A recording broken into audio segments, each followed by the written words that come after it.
Good morning, coolest coast. It is time for coffee with Kristin and Tina. Good morning, everyone. Good morning, Kristin. Welcome to Coffee with Kristin and Tina. We're your hosts this morning. This is Kristin Odell of Grow with KLO. I'm Tina Prigge of Vagabond Creative Studio. Thank you so much to Just Orthodontics for supporting this show, and it is wonderful to see you all.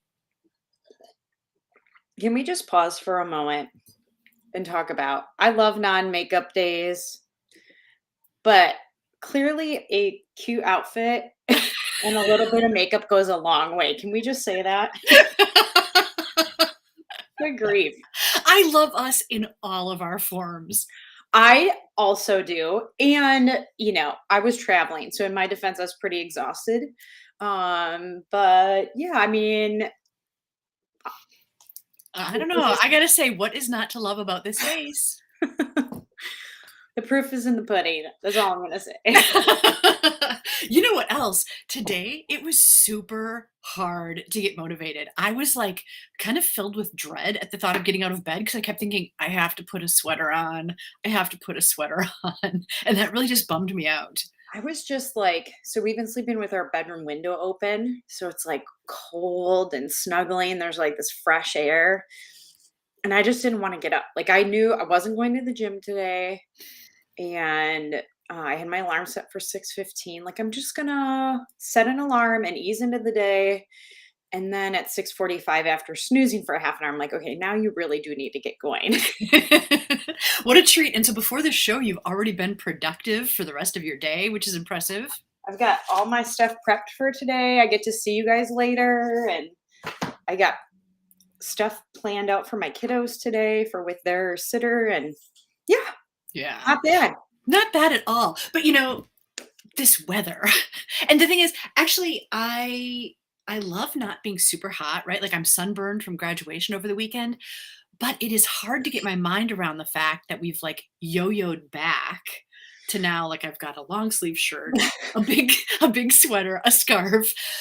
I'm okay with this in the winter, but like revisiting it in summer messes with my head.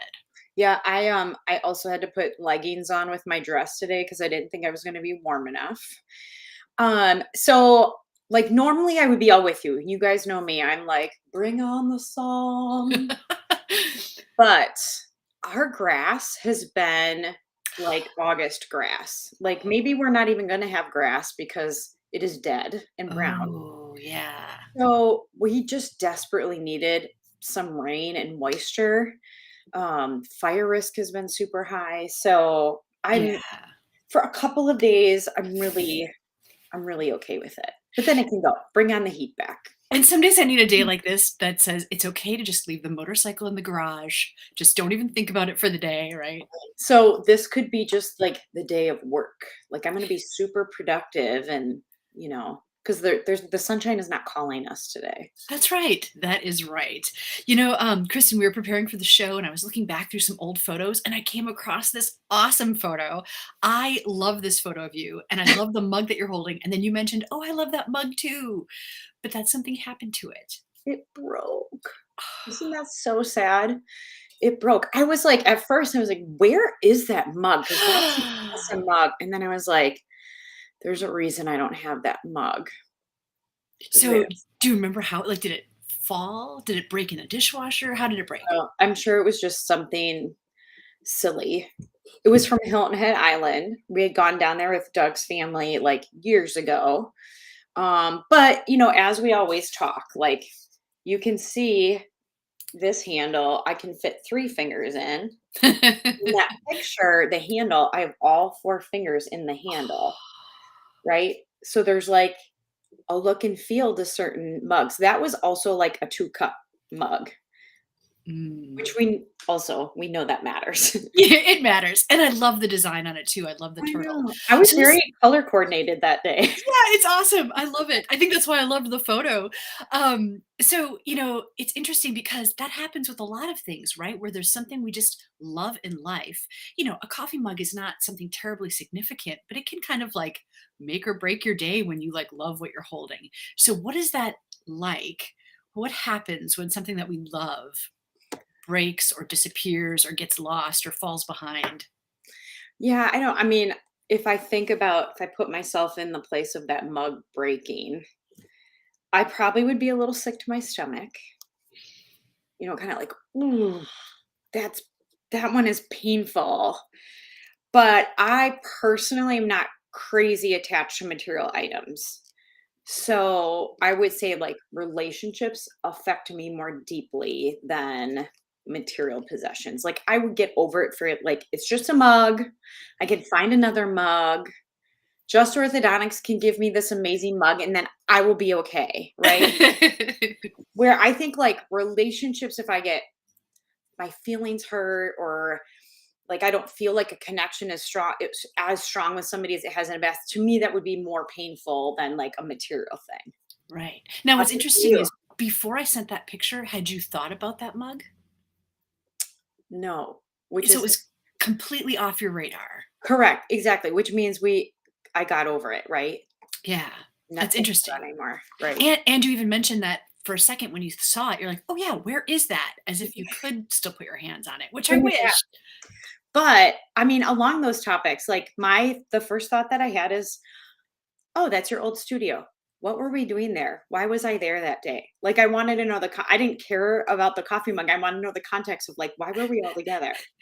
Isn't that funny that you can tell that this is the old studio? Oh, I suppose with the window and stuff and the Yeah, coolest the ghost windows sign in are the so back. distinct, and you guys had that signature wall. Yeah. I think that you and Jason were preparing for, like, a cool networking event, which Yeah. I was also thinking about this morning. I think I might have a space, and so we need to talk because that was so cool, and I really wanna try that Zoom activity that you've got going on, Yeah, and we should. That's a great idea. yeah. We'll We talk almost offline. had you guys, these are years ago. This is like, I'm gonna call it PC, pre-COVID, right? Yeah. Um, but we always had great 40 or 50 people. Like, it was a blast. We did And them when all times of the day. and when you think about it, I mean, I've really connected with people because of that. I mean, even the 2 of us, our Completely. existence together exists because we Right. participated in networking events. And I think about other people. Like, I met Paul Hoffman through Jason, right? So I obviously just have kept in touch with him over the years. I met Rick Carey originally at an event with you guys. There's certainly other people like Tomas Salinas Hmm. came to events there, and then I had him in advanced leadership through the chamber, and he's like, I said, I'm pretty sure we've met before, and he was like, it was a networking event at, you know what I mean? So Yeah. it's just like it's all those little touches that you have with somebody that helps you build that connection. Right. I remember, meeting Teresa Falvey for the first time at one of your events, and I'm Yes. thinking, "Who is this cool person that I've never known before?" Like, yeah. Right, right, yeah, and I've known Teresa and I went to high school together, so I've known her for years.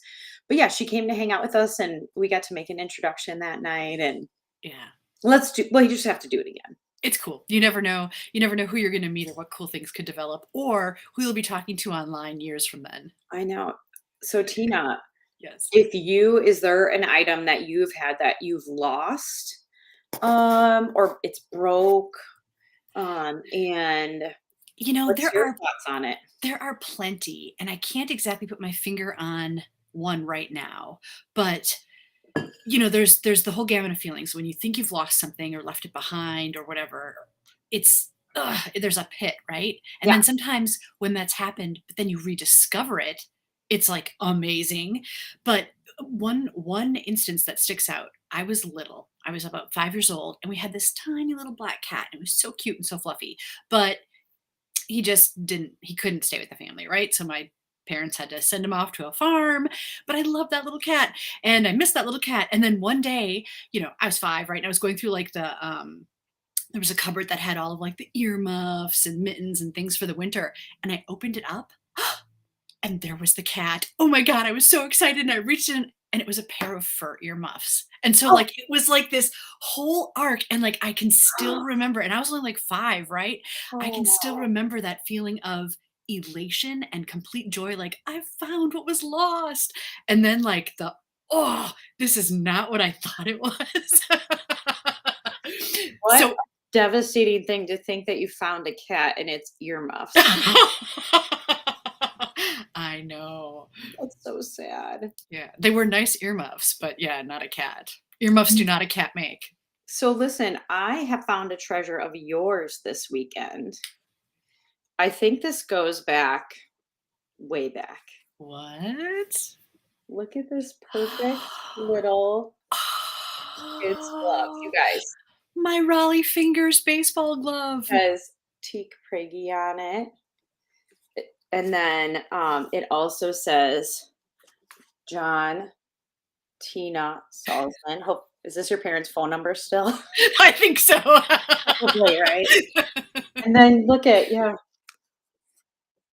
Raleigh Fingers. So I had that glove when I was about 8 years old, and I was a huge Milwaukee Brewers fan at the time, especially Raleigh Fingers. Do you guys remember Raleigh Fingers, the pitcher? He had the great handlebar mustache.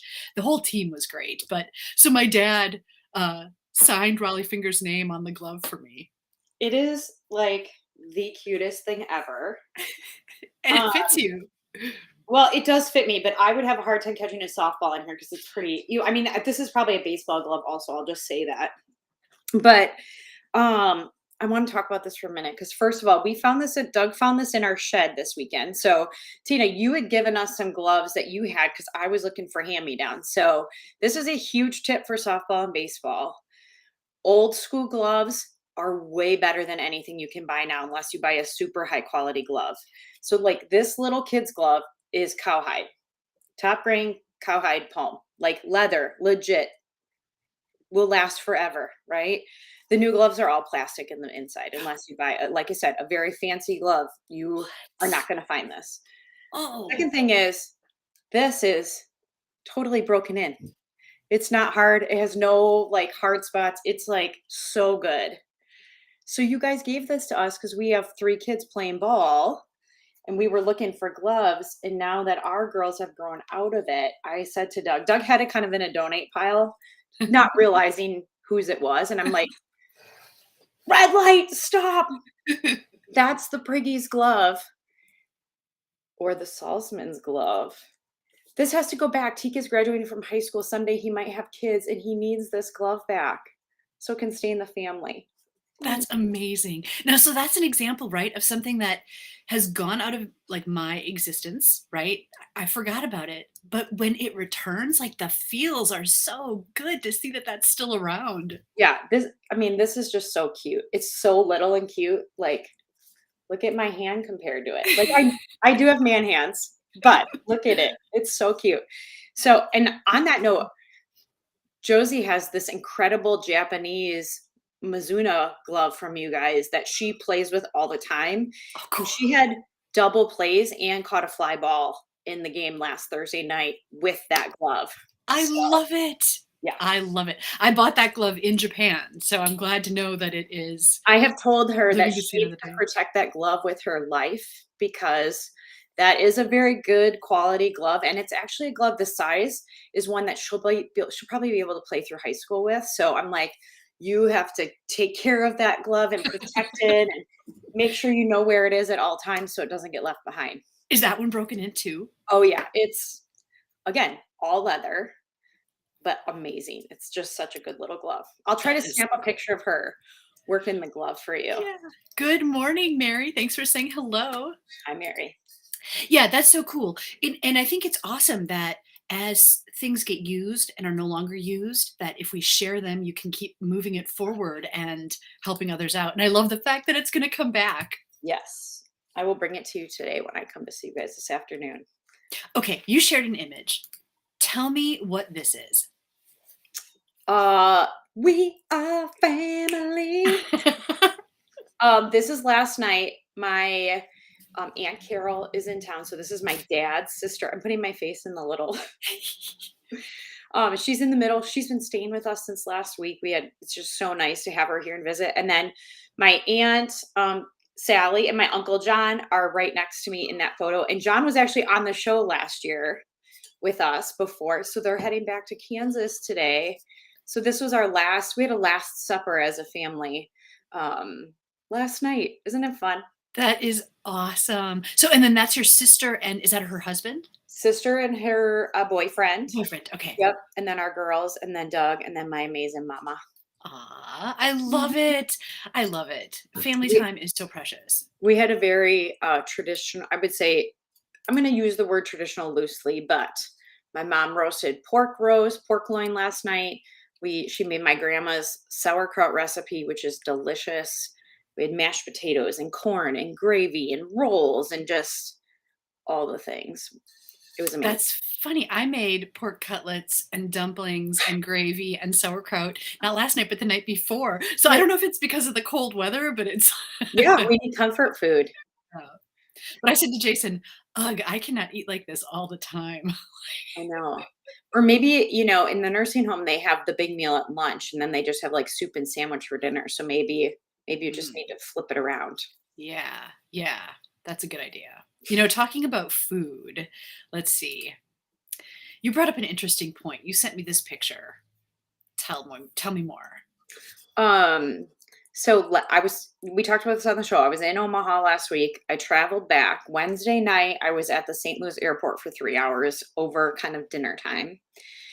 And I started kind of having, I'm not going to say I had a panic attack. That's not what I was having, but I was getting a pit in my stomach because I kind of wanted to eat something decent and like a meal, but that required me to go to a restaurant by myself in the airport.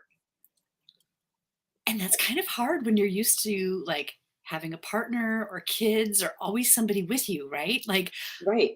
when you told me that, I got feelings of anxiety too, the thought of, like, going to a restaurant and eating by myself. Right. So I'd FaceTime with Doug and the girls before, and they were like, Doug is like, just go do it. It's not a big deal. Go ask for a table for one. There's literally people doing that all day long. People are traveling by themselves. I'm like, I know.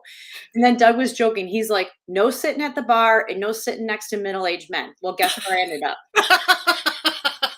At the bar next to middle aged men. So I'm like, I broke both of your rules, but I did it. Okay. So, Yeah, and it's perfectly logical and perfectly normal for single travelers at the airport, especially, to eat alone. But yeah, why is it, do you think, that we have that sense of anxiety? I don't know. I don't like, I was literally contemplating getting Burger King because I could get it by myself and sit in the airport by myself instead of eating that amazing looking cheeseburger. Yeah, Like, yeah, how can I just say how amazing this cheeseburger looks? right? It was my reward for surviving travel. And Could and I knew I was gonna be up late, so I'm like, I need to give myself some fuel. Yeah. But you can see my face. I'm not real thrilled about like, I'm here, I'm doing it. Doesn't feel good. So did you have, like, AirPods to put in or, like, a book or anything that you could read? Oh, by the way, AirPods in an airport are the international sign for don't talk to me, right? I did not do that. I took my Kindle with me because I planned on reading and just being in my own space. Mm. But the guy that was sitting next to me ended up being from Whitefish Bay Oh, and was a Packer fan. And he was traveling to Kansas City to see Luke Combs, who Doug and I have seen in concert in Louisville last year. And the gentleman next to him was from Minnesota and a Vikings fan. So we just ganged up. We talked country music and football and ganged up against the guy from Minnesota. It was fine. It all was fine. so But you ended up actually making a good connection and I did. networking. Yeah. I didn't stay for long. Like I ate and I got out of there because I just didn't, it was not where I wanted to be. It was not the format of where I wanted to be. But it was totally fine. I was totally fine. Yeah, but it doesn't change the fact that there was anxiety leading up to it. You had to talk yourself into it. You actually talked to Doug who, like, said, "Do it," You're right? Like okay. like, that sort of exceeds a normal decision, right? And Right. so the thing is, I can relate to that anxiety, and so I'm wondering, viewers, what do you do in that situation? Like, viewers, when if you know that you have to dine out alone, how do you handle it? Is it like, no problem? Like, I didn't even think twice about it. Or do you have some method for dealing with it? I Yeah. think if I knew I had to eat out, I would definitely have AirPods and I would probably have a book or something else that I was doing. You know what I mean? So it looked like purposeful. That's correct. So you're giving Hmm. nonverbal signals that you're not interested in talking or connecting with anybody, which is Right. kind of dumb. Like, what? Yeah. Like, I don't Yeah. know why I was so intent on like avoiding, I don't know. It's so stupid. The other thing that's stupid about that is I'd come off of 3 days where we were in networking. Maybe this is part of it. I was literally in a networking environment for 3 days. So, like, I was primed. Like, if anybody was gonna be ready to talk, it would have been me. But Well, that's what I'm thinking though, is maybe you just needed some time to yourself, right? I Like mentioned after that that, intensity. right? Who knows? But yeah, I do wanna know. The other thing I would say is if I were gonna go sit at a coffee shop and work, like, I'd have my laptop, I would not have anxiety about that at all. So why is that different? Yeah, coffee shop, it feels a little different, right? I don't What know. So Jason and I were traveling recently and we went to a restaurant and we ordered a meal. And right after we ordered the meal, he's like, "Oh no, I forgot I have to call into this meeting." I was like, "No, you can't be serious." So he stepped out of the restaurant and like, I'm just sitting there, right? were The you like food. this?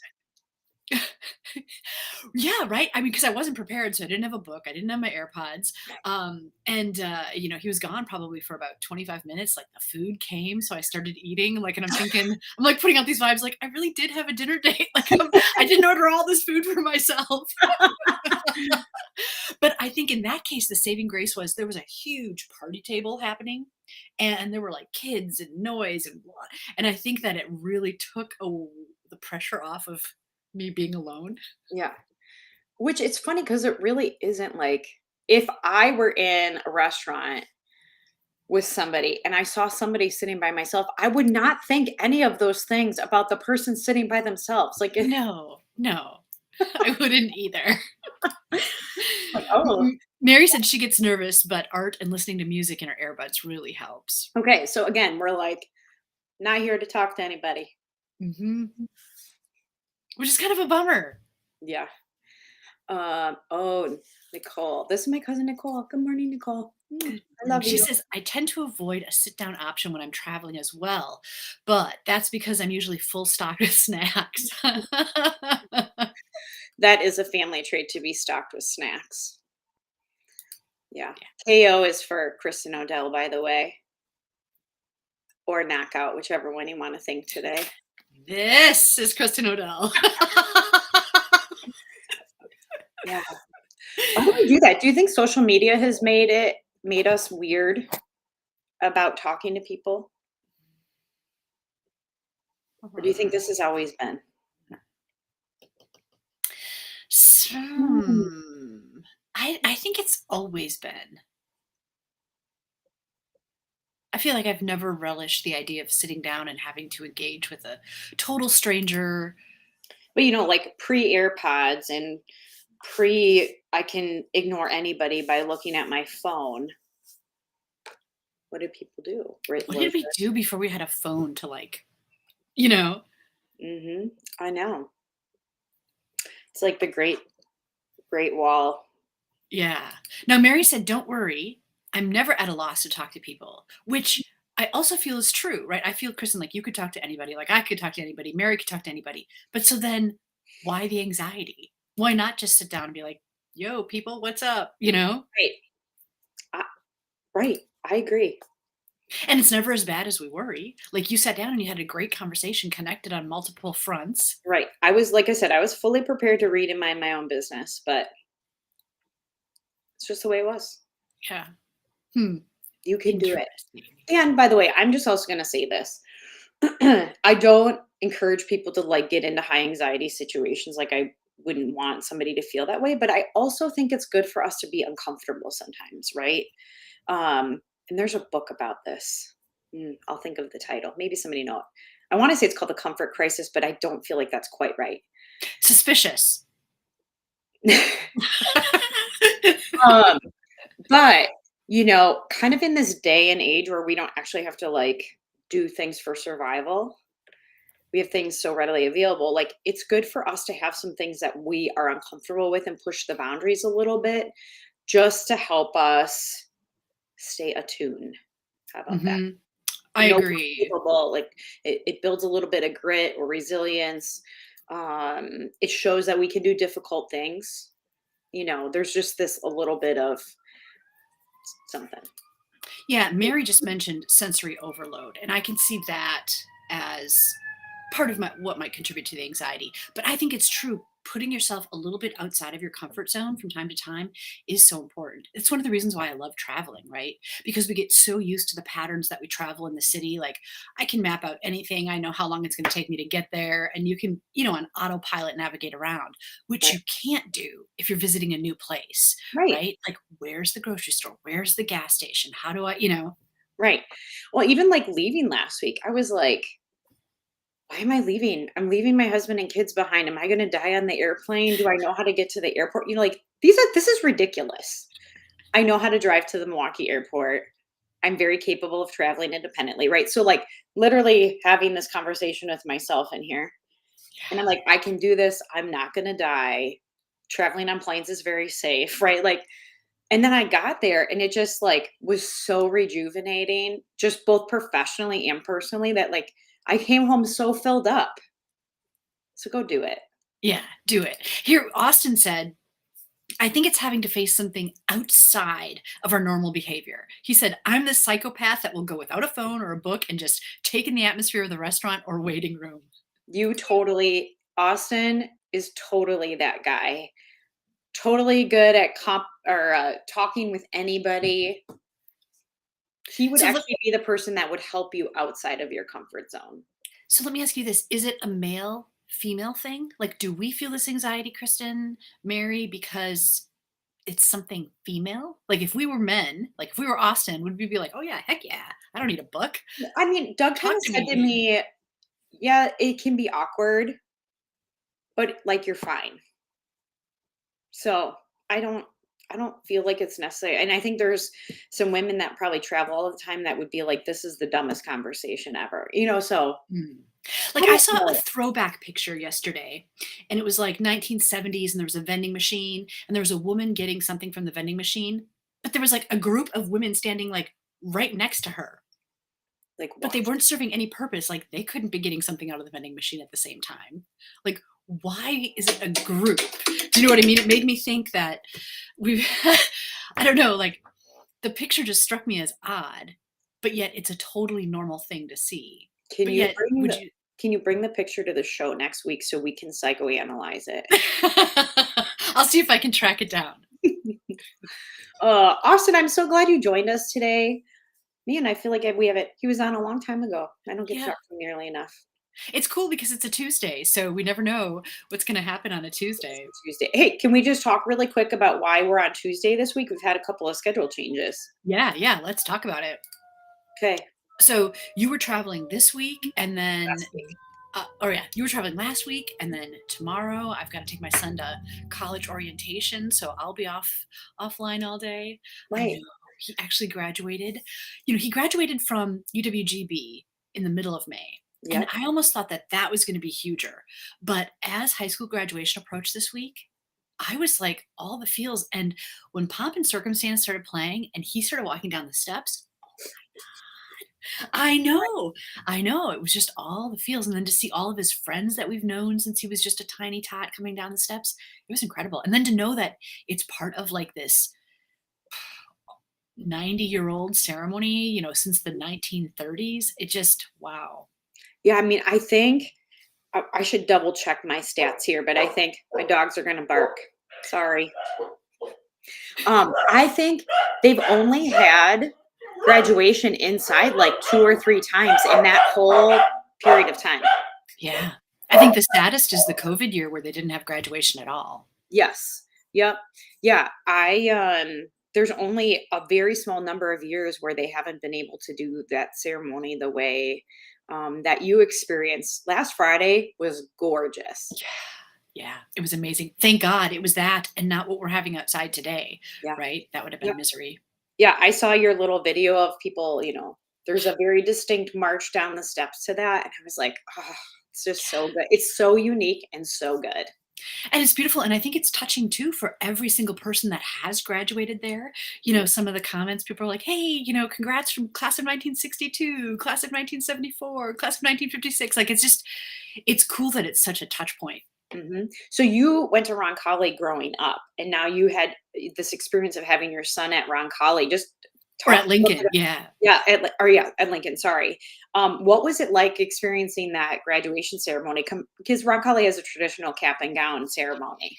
Right, so, that was momentous, but it was nothing like the graduation in the bowl. Yeah, You know what I mean? Just with everyone in the formals, because I think with that, you got to see a little bit of their individuality too.